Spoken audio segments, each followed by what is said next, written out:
i7 ગુજરાતનો અવાજ। નમસ્કાર દર્શક મિત્રો, i7 ન્યૂઝ ગુજરાતીની સાથે હું છું આપની સાથે પાયલ બામભણિયા। તો જોઈએ આજના મહત્વના સમાચાર।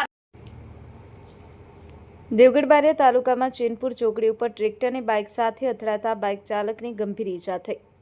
મળતી માહિતી મુજબ આજ રોજ તારીખ 2/2/2026ના રોજ સવારના 9 વાગ્યે ટ્રેક્ટર અને બાઇક સાથે અકસ્માત સર્જાતા બાઇક ચાલક ખટાચ ભીખાપુરા બાજુના જાણવા મળ્યું હતું।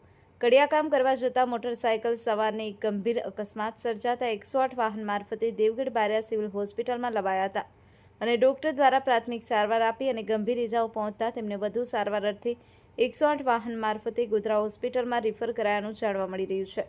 સરકાર દ્વારા વાહન અકસ્માત અટકાવવાના સતત પ્રયત્નશીલ બની છે, ત્યારે હેલ્મેટ પહેરી અને વાહન ચલાવવું જરૂરી બન્યું છે। હાલ ગુજરાત રાજ્ય માર્ગ વાહન વ્યવહાર નિગમ દ્વારા નેશનલ રોડ સેફ્ટી મંથ તારીખ 1/1/2026 થી 31/1/2026 સુધીના સમયમાં યોજવામાં આવ્યો હતો। Mohanbhai Vankar, i7 news Gujarati, Devgadh Bariya.